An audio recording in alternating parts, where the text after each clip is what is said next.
నిరీక్షణ సమయం నీ హృదిలో క్రీస్తు ప్రేమ స్వరం. నిరీక్షణ సమయం ఇది సమాధాన సమయం. నిరీక్షణ సమయం నీ హృదిలో క్రీస్తు ప్రేమ స్వరం. నిరీక్షణ సమయం ఇది సమాధాన సమయం. మన ప్రభువైన యేసుక్రీస్తు వారి శుభనామంలో నిరీక్షణ సమయం ఆధ్యాత్మిక కార్యక్రమానికి ఆహ్వానం. ప్రతి ఒక్కరూ యేసుక్రీస్తుని తెలుసుకున్నటువంటి ప్రతి విశ్వాసి తమ జీవితంలో అన్ని కోణాల్లో అభివృద్ధి చెందాలని ఆశపడటంలో తప్పులేదు. కానీ బైబిల్ గ్రంథంలో ఉన్నటువంటి కొంతమంది భక్తులు వారు ఎలాగా ఆశీర్వదించబడ్డారు, ఏ కోణంలో మనం చూసినట్లయితే అన్ని కోణాల్లో వారు అభివృద్ధి చెందినటువంటి విధానాన్ని మనం చూస్తున్నాం. అలాగనే క్రొత్త నిబంధనలో కొంతమంది విశ్వాసులకు వచ్చినటువంటి పరీక్షలను బట్టి వారి విశ్వాసాన్ని కాపాడుకోవటం కోసం వారు ఇహలోక సంబంధంగా చాలా నష్టపోయినటువంటి వారిగా ఉన్నారు. యేసు ప్రభు యొక్క బోధనను తూచా తప్పకుండా వారు పాటించారు. ఈ లోకంలో నన్ను వెంబడించేటువంటి వారికి వచ్చేటువంటి శ్రమల్లో ఎవరైతే మరి విశ్వాసంతో నన్ను వెంబడిస్తారో వారు కొన్ని విషయాలను కోల్పోవలసి వస్తుంది అని చెప్పాడు. కాబట్టి యేసు ప్రభు వారి యొక్క బోధనను చక్కగా మరి అనుసరించినటువంటి వారు కొంతమంది ఉన్నారు. అయితే పాత నిబంధన గ్రంథంలో వారికి ప్రత్యక్షత లేదు కాబట్టి దేవుని యందు భయభక్తులు కలిగి ఉండటం ద్వారా దేవుడు వారికి ఇచ్చినటువంటి వాగ్దానం, పితడైనటువంటి అబ్రహాముకు దేవుడు ఇచ్చినటువంటి వాగ్దానం ప్రకారం దేవుడు కొంతమంది వ్యక్తులను గొప్పగా ఆశీర్వదించారు. అయితే వారు ఆశీర్వాదాలతో తృప్తిపడేవారుగా కాకుండా దేవునితో తృప్తిపడినటువంటి వారిగా, అవసరమైతే దేవుని కోసం వారి దేవుడు ఇచ్చినటువంటి వాటిని పోగొట్టుకోవటానికి సంతోషంగా ఇష్టపడ్డారు. ఈనాడు క్రైస్తవ సమాజంలో అనేక మంది దేవునిని మర్చిపోయినటువంటి సందర్భాలు, దేవునిని విడిచిపెట్టి ఇహలోక సంబంధమైనటువంటి జీవితంలో వారు మునిగి తేలుతున్నటువంటి వారు, అదేవిధంగా అనేక మందికి మరి ఆదర్శప్రాయంగా ఉండవలసినటువంటి వారు లేదా మాదిరికరంగా జీవించవలసినటువంటి వారు దేవునికే అవమానకరంగా జీవించేటువంటి వారుగా ఉన్నారు అని చెప్పడానికి నేనేమాత్రం సంశయించట్లేదు. అయితే ఈ రోజున బైబిల్లో ఉన్నటువంటి ఒక భక్తుడు అనగా మనందరికీ సుపరిచితుడైనటువంటి దావీదు అనేటువంటి వ్యక్తిని గురించి బైబిల్లో ఏముందో చూద్దాం. 2 సమూయేలు గ్రంథము 3వ అధ్యాయము 1వ వచనం. సౌలు కుటుంబీకులకును దావీదు కుటుంబీకులకును బహుకాలము యుద్ధము జరగగా దావీదు అంతకంతకు ప్రబలెను, సౌలు కుటుంబము అంతకంతకు నీరసిల్లెను. సో ఇక్కడ దైవభక్తి కలిగినటువంటి దావీదుకి, అలానే దైవభక్తి లేకుండా దేవుని భయం లేనటువంటి వ్యక్తి అయినటువంటి సౌలుకు 2 కుటుంబాల మధ్య జరిగినటువంటి ఒక పోరాటం లేకపోతే యుద్ధం అని మనం బైబిల్లో చూస్తూ ఉన్నాం. అయితే దావీదుకు దేవుడు తోడై ఉన్నాడు కనుక దావీదు కుటుంబానికి దేవుడు అన్ని విషయాల్లో విజయాన్ని ఇచ్చాడని బైబిల్లో మనం చూస్తాం. అదే అధ్యాయము మరి 6వ వచనంలో చూసినట్లయితే సౌలు కుటుంబీకులకు దావీదు కుటుంబులకు యుద్ధము జరుగుచుండగా అబ్నేరు సౌలు కుటుంబమునకు బహుగా సహాయం చేశాడు అని మనం చూస్తూ ఉన్నాం. అయితే దావీదుకి ఎవరు సహాయం చేశారు అని అంటే దావీదుకి దేవుడే సహాయం చేశాడు. దావీదుకి దేవుడు తోడై ఉన్నాడు అనేటువంటి మాట మనం చూస్తూ ఉన్నాం. అయితే సౌలు మనుషులను ఆశ్రయించి అతడు నీరసిల్లిపోయాడు. తన యొక్క కుటుంబం విషయంలో, దేవుడు తనకిచ్చినటువంటి రాజ్యం విషయంలో అతడు పూర్తిగా పరాజయం పాలైపోయాడు. ప్రియ సహోదరులారా, ఈ దినమున దావీదు యొక్క జీవితాన్ని మనం ధ్యానం చేసినట్లయితే అతడు ఎందుకు అంతకంతకు ప్రబలాడు, అంతకంతకు ఎందుకు వర్ధిల్లాడు అని చూస్తే బైబిల్లో అతని యొక్క జీవితంలో కొన్ని విశేషాలు మనకు అక్కడక్కడ కనబడుతూ ఉంటాయి. బైబిల్లో యెషయా గ్రంథం 33వ అధ్యాయం 6వ వచనం చూసినట్లయితే దేవుడు ఎవరిని ఆశీర్వదిస్తాడు, ఆ నిజమైనటువంటి ఐశ్వర్యం ఏంటో అక్కడ వ్రాయబడి ఉన్నది. యెహోవా యందు భయభక్తులు కలిగి ఉండుటే గొప్ప ఐశ్వర్యము అని అక్కడ వ్రాయబడి ఉన్నది. The fear of the lord is real treasure. అంటే దేవుని భయము అనేటువంటిది నిజమైన ఐశ్వర్యం. అది ఆధ్యాత్మికంగా ఐశ్వర్యాన్ని ఇస్తుంది. వారు చేసేటువంటి పనుల్లో కూడాను ఆ దేవుని భయమే వారికి ఆశీర్వాదంగా మారుతుంది అని. సో దావీదుని దేవుడు ఎందుకు ఆశీర్వదించాడంటే అతను దేవుని యందు భయభక్తులు కలిగినటువంటి వాడు. దేవుని యందు భయభక్తులు కలిగినటువంటి వ్యక్తుల్ని దేవుడు ఆశీర్వదిస్తాడు అని బైబిల్ సెలవిస్తుంది. 112వ కీర్తనలో 112 మొదటి వచనం, యెహోవాను స్తుతించుడి, యెహోవా యందు భయభక్తులు గలవాడు, ఆయన ఆజ్ఞలను బట్టి అధికముగా ఆనందించువాడు ధన్యుడు. వారి సంతతి వారు భూమి మీద బలవంతులగుదురు, యథార్థవంతుల వంశపు వారు దీవించబడుదురు. కలిమియు సంపదయు వారి ఇంట ఉండును, వాని నీతి నిత్యము నిలుచును. ఇంకా చాలా విషయాలు రాయబడి ఉన్నాయి. ఇవన్నీ కూడాను దేవుని యొక్క ఆజ్ఞలను పాటించేటువంటి వారి యొక్క జీవితంలో దేవుడిచ్చేటువంటి కొసర లాంటి ఆశీర్వాదాలు. యేసు ప్రభు వారు చెప్పాడు, మొట్టమొదటిగా నా నీతిని, నా రాజ్యమును మీరు వెతుకుట ద్వారా వాటితో పాటు నేను కొన్ని ఎక్స్ట్రా మీకు ఈ లోకంలో కావాల్సినటువంటి, మనం ఏదైనా కొన్ని వస్తువులు కొన్నప్పుడు వాళ్ళు కొన్ని ఎక్స్ట్రాగా మనకి ఇవ్వటం జరుగుతుంది. బోనస్లు కానీ లేకపోతే కొసర అంటారు, ఇలాగ కొంచెం ఎక్స్ట్రా ఇస్తూ ఉంటారు. దేవుడు కూడాను మనం ఎప్పుడైతే దేవుణ్ణి వెంబడిస్తామో, దేవుని యందు భయభక్తులు కలిగి జీవిస్తామో, ఆయనకు విలువనిస్తామో, ఆయన వాక్యాన్ని ఎవరైతే ఘనంగా ఎంచుతారో అలాంటి వారికి ఆత్మ సంబంధమైనటువంటి ప్రతి ఆశీర్వాదము యేసుక్రీస్తు ద్వారా మనకు లభించటం మాత్రమే కాకుండా ఇహ సంబంధంగా వారికి కావలసిన అవసరాలు కొసరగా ఇచ్చేటువంటి ఇహలోక సంబంధమైనటువంటివి వారి యొక్క జీవితం సస్టైన్ అవటానికి, అంటే బేసిక్ నీడ్స్ని దేవుడు ఫుల్ఫిల్ చేయటానికి ఎప్పుడు కూడాను ముందే ఉంటాడు. ఇక్కడ 112వ కీర్తనలో దావీదుని గురించి మనం చూస్తున్నాం. అతడు దేవుని యందు భయభక్తులు కలిగినవాడు. అందుకే సౌలు కుటుంబానికి దావీదు కుటుంబానికి బహుకాలము యుద్ధము జరిగింది. మనం చూసినట్లయితే 1 సమూయేలు గ్రంథం, 2 సమూయేలు గ్రంథంలో సౌలు ఎలాగ దావీదును చంపడానికి ప్రయత్నం చేశాడో, దావీదును దేవుడు ఎలాగ కాపాడుతూ వచ్చాడో, దావీదు కుటుంబాన్ని ఎలాగ దేవుడు ఆశీర్వదించాడు అంచెలంచెలుగా, దావీదుకు తర్వాత తన యొక్క నెక్స్ట్ తరాన్ని కూడా దేవుడు ఆశీర్వదించడానికి మరి సొలొమోన్ని ఎన్నుకొని ఎల్లప్పుడూ నా సింహాసనం మీద నీ తరంలో నుంచి ఒక వ్యక్తి ఉంటాడు అన్నానని, మరి ఇన్హెరిటెన్స్ అంటే విశ్వాస సంబంధమైనటువంటి ఈ గొప్ప ఆశీర్వాదాన్ని దేవుడు దావీదు కుటుంబానికి ఇవ్వటానికి కారణం ఏంటంటే, the first thing is he's a man of fear of God.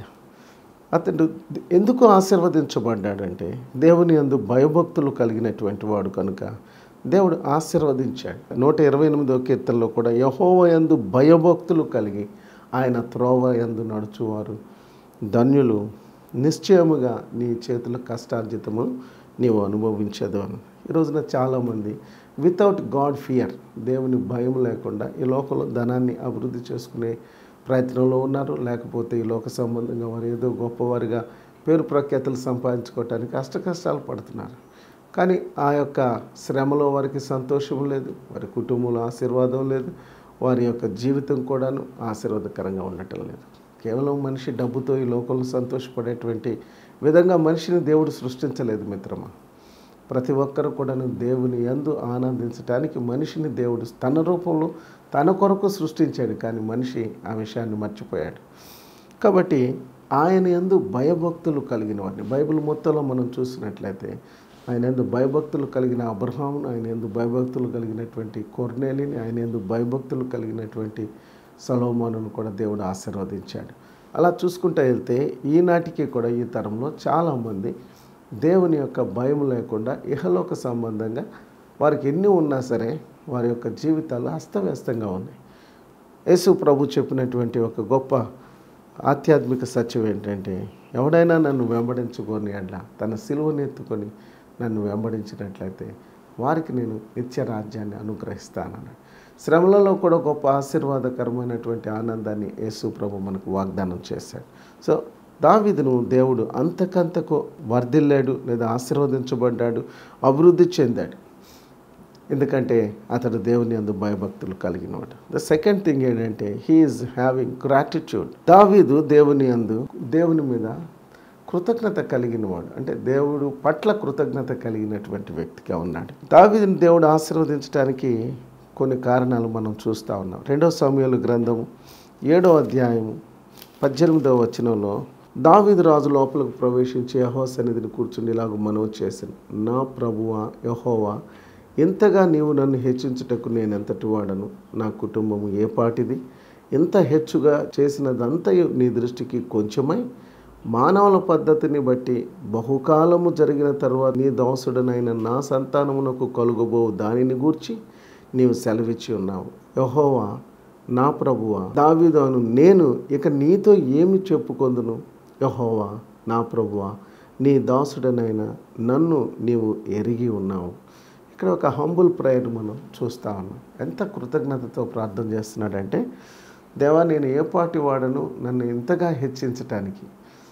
గొర్రెలను కాచేటువంటి దావీదుని, ఒక అనామకుడైనటువంటి దావీదుని, లేకపోతే ఏ దిక్కు దివాణా లేనటువంటి వ్యక్తిని దేవుని కనుదృష్టి తన మీద పడి దేవుడు తనను ఇంతగా ఆశీర్వదించినందుకు తను గర్వించటానికి బదులుగా, లేకపోతే తన బలము, తన యొక్క అందమును బట్టి, తన యొక్క గొప్పతనాన్ని బట్టి, లేకపోతే తన పితరుల యొక్క వాళ్ళకున్నటువంటి క్రెడెన్షియల్స్ని బట్టి తానేదో ఈ స్థితిలో ఉన్నాను, ఇశ్రాయేలులకు రాజుగా ఉన్నాను అని నేను మర్చిపోయి దేవుణ్ణి ప్రక్కన పెట్టి తను హెచ్చించుకునే ప్రయత్నం చేయట్లేదు. సహోదరి సహోదరులారా, ఈనాడు మనం చూసినట్లయితే దేవుడు వారిని కొంచెం ఆశీర్వదించినట్లయితే వారు తమ యొక్క శక్తియుక్తులను బట్టి, తమకున్న జ్ఞాన సంపత్తును బట్టి, వారికి ఉన్నటువంటి మరి బ్యాక్గ్రౌండ్ని బట్టి మేము పైకి వచ్చామనేటువంటి అతిశయాన్ని ప్రదర్శించే వారిని మనం చూస్తూ ఉన్నటువంటి రోజుల్లో ఇలాంటి దీనులను లేదా కృతజ్ఞత భావం కలిగినటువంటి వారిని ప్రభు తప్పనిసరిగా హెచ్చిస్తాడు. అందుకనే దావీదును దేవుడు అంతకంతకు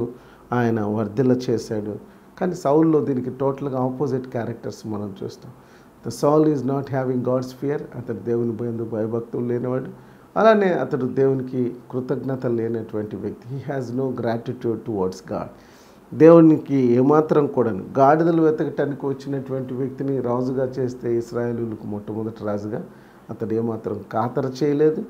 తర్వాత దేవునికి విధేయత చూపించలేదు, అవిధేయుడిగా జీవించాడని మనం బైబిల్లో చూస్తాం. ఈ సందేశాన్ని ఆలకిస్తున్న సోదరి సోదరులారా, నువ్వు ఏ స్థితిలో ఉన్నా నిన్ను దేవుడు ఆశీర్వదించాలనేటువంటిది ఈ లోకంలో పరలోక సంబంధంగా ఆధ్యాత్మికంగా అన్ని విషయాల్లో వర్ధిల్ల చేయటం అనేటువంటిది దేవుని యొక్క ఒక సామాన్యమైనటువంటి ప్రణాళిక. అందుకు దేవుడు మనకు ప్రత్యేకమైనటువంటి ఏమీ చేయలేదు. If you just seek me and my Kingdom I will bless you అని అన్నాడు యేసు ప్రభు. నన్ను నీ వరకే కాదు, నువ్వు ఇతరులకు కూడా ఆశీర్వాదకరంగా ఉండటానికి నేను ఎక్స్ట్రా బెనిఫిట్స్ నీకు ఇస్తాను. If you are sufficient then you can give it to somebody else. Yesu ప్రభు కూడా 5 రొట్టెలు 2 చేపలు పంచిన తర్వాత మిగిలిన 12 గంపలకి ఎత్తిన తర్వాత అవి ఇతరులకు ఆశీర్వాదకరంగా ఆ యొక్క రొట్టెలను, ఆ యొక్క చేపలను ఆశీర్వదించాడు. వారు తిని తృప్తి పొందిన తరువాత అని బైబిల్లో ఉంటుంది. సో యేసు ప్రభుని విశ్వసించిన ప్రతి విశ్వాసి ఈ లోకంలో స్వార్థపరమైనటువంటి జీవితానికి వాళ్ళు ఒక కన్ఫైన్డ్ లైఫ్కి లేదా ఒక సుఖవంతమైనటువంటి జీవితంతో వాళ్ళ జీవితాన్ని బలి చేసుకోకుండా దేవుడు వారిని ఆశీర్వదించిన పరిధిలో ఇక ఇతరుల యొక్క ఆశీర్వాదాల కొరకు యేసు క్రీస్తుని వారికి పరిచయం చేసే విషయంలో వాళ్ళు ముందుకెళ్ళకపోతే వారు క్రైస్తవులుగా ఎలా ఎన్నిక చేయబడతారు? యేసు ప్రభు చెప్పాడు, freely I have given to you, give to you others అన్నాడు. నేను మీకు ఉచితంగా ఇచ్చాను కాబట్టి మీరు ఉచితంగా ఇవ్వండి అన్నాడు యేసు ప్రభు. వెళ్ళండి, సర్వ సృష్టికి సువార్తను ప్రకటించండి. ఈనాడు పాపంలో నశించిపోతున్నటువంటి అనేకులకు యేసును గురించి పరిచయం చేసేవారు కావాలి. కోత విస్తారముగా ఉన్నది, కోసేవాళ్ళు చాలా కొద్ది మంది ఉన్నారు. ఏ పొద్దు ఈ లోక సంబంధమైన వాటి కొరకు జీవించేటువంటి మనుషుల దృష్టిని నిత్యత్వం వైపు మళ్లించేటువంటి వారిగా క్రైస్తవులను, క్రీస్తును నమ్మినటువంటి వారిని యేసు ప్రభు ఏర్పాటు చేసుకున్నాడు. మీరు వెళ్ళండి, ఫలించండి, బహుగా ఫలించండి, మీ ఫలాలు నిలిచి ఉండేటట్లుగా చూడండి. మీరు లోకమునకు వెలుగై ఉన్నారు. మీ ఆధ్యాత్మిక జీవితం యొక్క పరిధి నానాటికి విస్తరించాలి.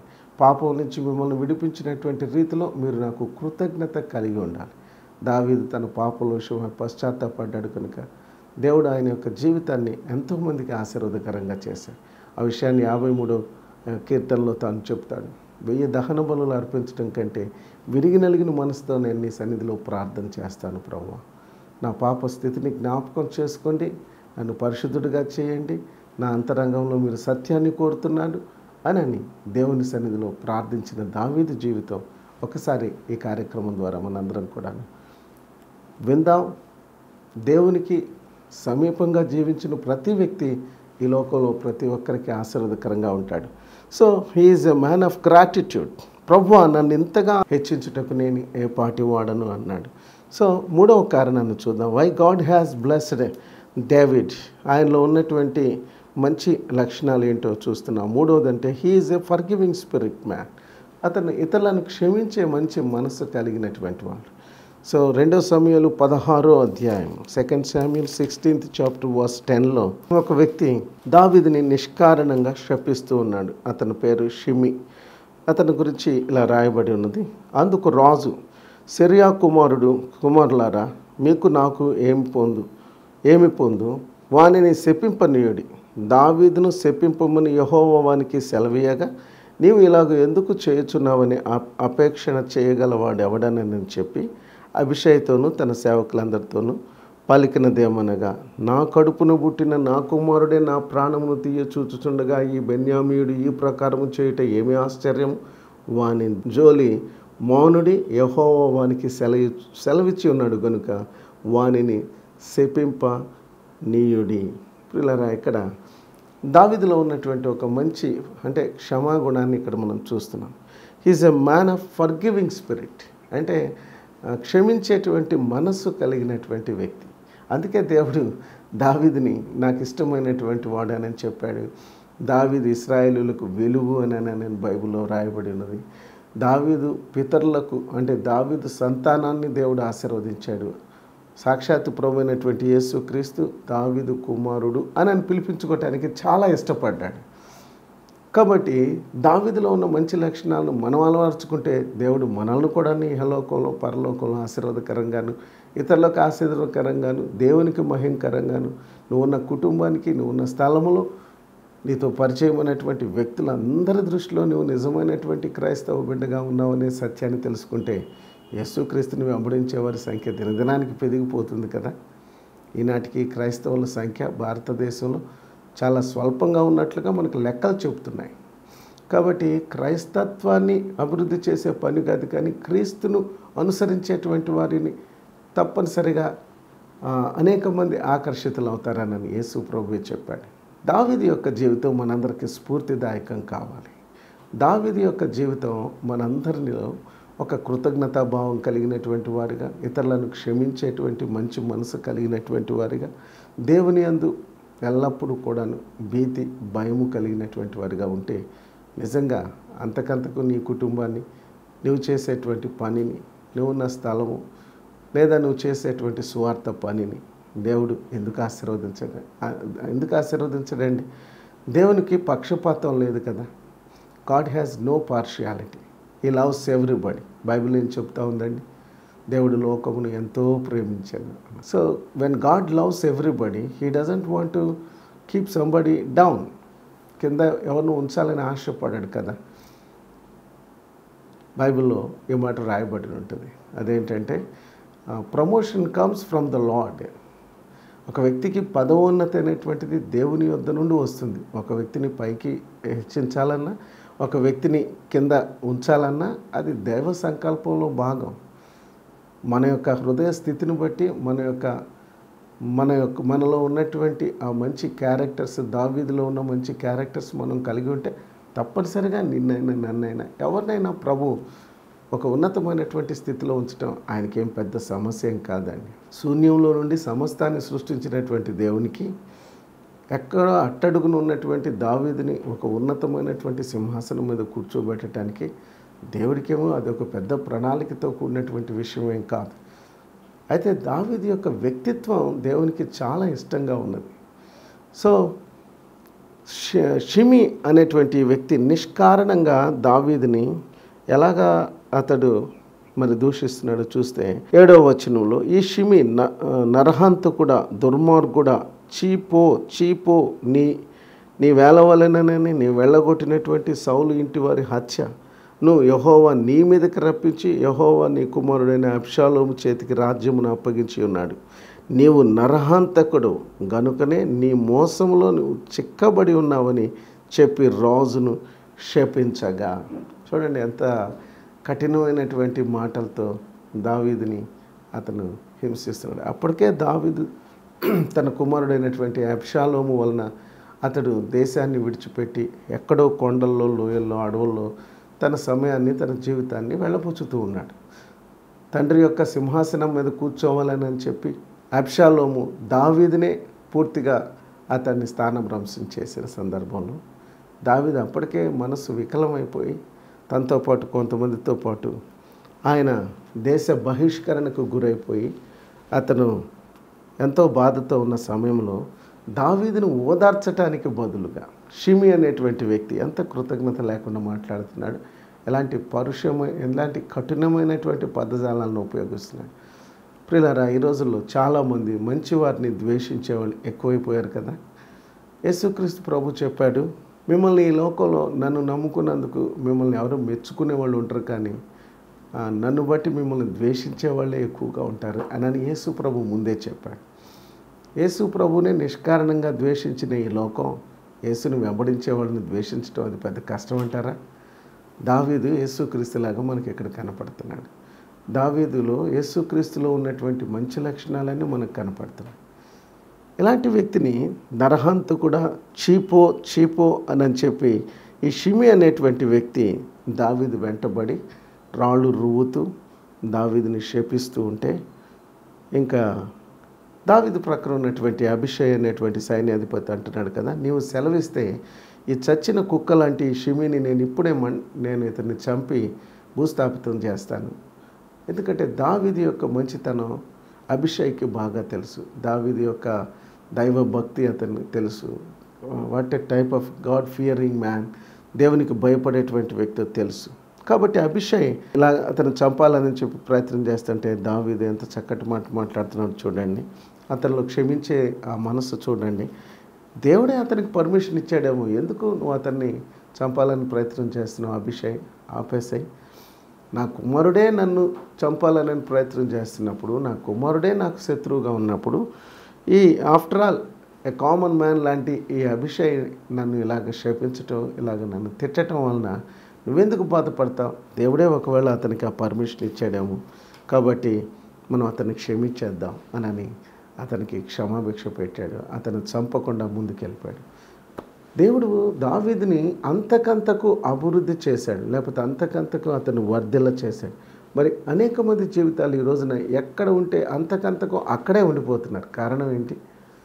అది నిజమైనటువంటి క్రైస్తవత్వమేనా? యేసు ప్రభు చెప్పాడు, మీరు ఫలించాలి, బహుగా ఫలించాలి అన్నాడు. కానీ చాలామంది ఎప్పుడు చూసినా సరే అదే స్థితిలో ఉంటున్నారు. ఆధ్యాత్మిక పరిధి విస్తరించట్లేదు. వారి యొక్క జీవితంలో వారి యొక్క వ్యక్తిత్వం అంటే ఇతరుల పట్ల వారికి ఉండేటువంటి ఆ యొక్క వారిని ఎలాగా క్షమించాలో, వారిని ఎలా రిసీవ్ చేసుకోవాలో, యేసుక్రీస్తుని ఎలాగా వారికి కనపరచాలో, సువార్త ప్రకటించడం కాకుండా సువార్తగా ఎలా మారాలో, క్రీస్తుని గురించి చెప్పటం కాకుండా క్రీస్తు యొక్క లక్షణాలను అలవర్చుకోవటం, ఇలాంటి వాటి విషయాల్లో చాలామంది వెనకబోవటం వలన వారి యొక్క జీవితం అభివృద్ధి చెందటం లేదు. ఈ లోకంలో ఆస్తులు అభివృద్ధి చెందటం యేసుక్రీస్తులో అభివృద్ధి చెందటం కాదండి. ఈ లోకంలో డబ్బు విస్తరించడం యేసుక్రీస్తులో అభివృద్ధి చెందటం కాదు. యేసు ప్రభువే స్పష్టంగా చెప్పాడు, ఒకని కలిమి విస్తరించుట వాని జీవానికి మూలం కాదు. ఇంకోటి ఏంటంటే అతని యొక్క జీవితానికి ఆ కలిమి అతని ఆత్మకు చాలా నష్టాన్ని కలిగించేదిగా ఉంటుంది. ఎందుకంటే వారి దృష్టి ఇహలోక సంబంధమైనటువంటి కలిమి మీద, ధనము మీద ఉండటం వలన వారి ఆత్మను కోల్పోయేవారుగా ఉంటాడు. యేసు ప్రభు హెచ్చరించాడు, ఒకడు ఈ లోకమంతా సంపాదించుకొని తన ఆత్మను పోగొట్టుకుంటే వానికి ఏం ప్రయోజనం? ఒకడు తన ఆత్మకు ప్రతిగా ఏమి ఇవ్వగలడు? ఈ లోకంలో చాలామంది ఇదే చేస్తున్నారు కదా మిత్రమా. దావీదు అలాంటి వ్యక్తి కాదు. దావీదు దేవుణ్ణి ప్రేమించాడు. He's a God fearing and also he's a man of gratitude. మూడవది, అతడు క్షమించే మనసు కలిగి ఉన్నాడు. అందుకని దావీదుని గురించి బైబిల్లో మనం ఏం చూస్తున్నామంటే, దేవుడు అతనికి తోడై ఉన్నాడు కనుక అతడు వెళ్ళిన ప్రతి స్థలంలో కూడాను యుద్ధంలో జయాన్ని చూశాడు. అలానే తన కుటుంబాన్ని కూడా దేవుడు ఆశీర్వదించాడు. కానీ దానికి ప్రతిగా సౌలు కుటుంబం అంతకంతకు నీరసిల్లిపోయింది. ఇందాక మనం అనుకున్నాం, ఈ మూడిటికి ఆపోజిట్గా సౌలు యొక్క జీవితం మనం చూస్తాం. He doesn't have God's fear, he doesn't have a gratitude. అతనిలో కృతజ్ఞతా భావం లేదు సౌలు యొక్క జీవితం. మూడవది, అతను క్షమించలేదు. దావీదును చంపాలని ప్రయత్నం చేసి చివరికి తాను తన కుమారుడైనటువంటి యోనాతాను ఇద్దరు కూడాను యుద్ధానికి వెళ్ళి చనిపోతారు కదండి. సో తన కోపమే తనకు శత్రువు అని చెప్పి ఆ అసూయ తన జీవితాన్ని నాశనం చేస్తుంది. దావీదుకి అలాంటి మనసు లేదు. ఈ రోజున చాలామంది ఇతరులను పైకి రావటం వారు ఏమాత్రం కూడాను ఇన్వైట్ చేయలేకపోతున్నారు. అది క్రీస్తు లక్షణం కాదండి. అలాంటి వారి విషయంలో దేవుడి ఆశీర్వాదాలు ఎలా ఉంటాయి? కాబట్టి దావీదు లక్షణాలని మనం అలవర్చుకుందాం. అంతకంతకు వర్ధిల్లేటువంటి వారిగా క్రీస్తు నామాన్ని మహింపరిచేవారిగా ఉందాం. అట్టి కృపను దేవుడు ఇదిగో ఈ కార్యక్రమాన్ని చూస్తున్న మీకు అందరికీ అనుగ్రహించాలని మనస్ఫూర్తిగా కోరుకుంటున్నాను. ప్రార్థన. ప్రేమ కలిగిన తండ్రి, నీకు వందనాలు, స్తుతులు, స్తోత్రాలు. దావీదును ఎందుకు మీరు ఆశీర్వదించారో 3 విషయాలను మేము చూసాం. అతను దేవుని యందు భయభక్తులు కలిగిన వాడై ఉన్నాడు, కృతజ్ఞతాభావం కలిగి ఉన్నాడు. అలానే అతడు తన శత్రువులను క్షమించగలిగే మంచి మనసు కలిగి ఉన్నాడు. ఇవన్నీ ప్రభువా నీ ద్వారా మేము నేర్చుకుంటున్నాం. ఇలాంటి మంచి లక్షణాలను ప్రేక్షకులందరూ అలవర్చుకొని వారు ఉన్న స్థితిలో నుంచి ఉన్నతమైన స్థితికి వర్ధిల్లుతూ నేను మహింపరిచేవారిగా చేయమని యేసు నామములో స్తుతించి ప్రార్థిస్తున్నాను. Amen. Amen. Thank you. God bless. ఒంటరితనముతో, ఓదార్పు లేక, ప్రేమించేవారు లేక, జీవితంలో నిరాశ, నిస్పృహలో ఉన్నవారికి ఆ ప్రభు ప్రేమను రుచి చూడాలని, మీ జీవితాలను మరియు మీ కుటుంబాలను ఆనందంతో నింపుకోవాలని ఆశపడేవారికి ఇదే మా ఆహ్వానం. మన గుంటూరు పట్టణంలో నెహ్రూ నగర్ 7వ లైన్లోని house of prayer fellowship church నందు జరిగే ఆదివారం ఆరాధనకు మిమ్మల్ని ఆహ్వానించుచున్నాము. ఆదివారం ఆరాధన సమయం ఉదయం 10:30 దైవజనులు సోల్మన్ రెడ్డి గారు వాక్యమును అందించి మీ అన్ని అవసరతల కొరకు ప్రార్థిస్తారు. మా address house of prayer fellowship church, Nehru Nagar 9th line, Guntur. మా సెల్ ఫోన్ నంబర్ 9394782237 మరియు మా ఉదయకాలపు ఆరాధన ఆర్టీసీ కాలనీలోని house of prayer fellowship church నందు 8 గంటల నుండి 10 గంటల వరకు జరుగును. అడ్రస్ ఆర్టీసీ కాలనీ 1వ లైన్, గుంటూరు. మా ఫోన్ నంబర్ 9394782237. అందరూ ఆహ్వానితులే.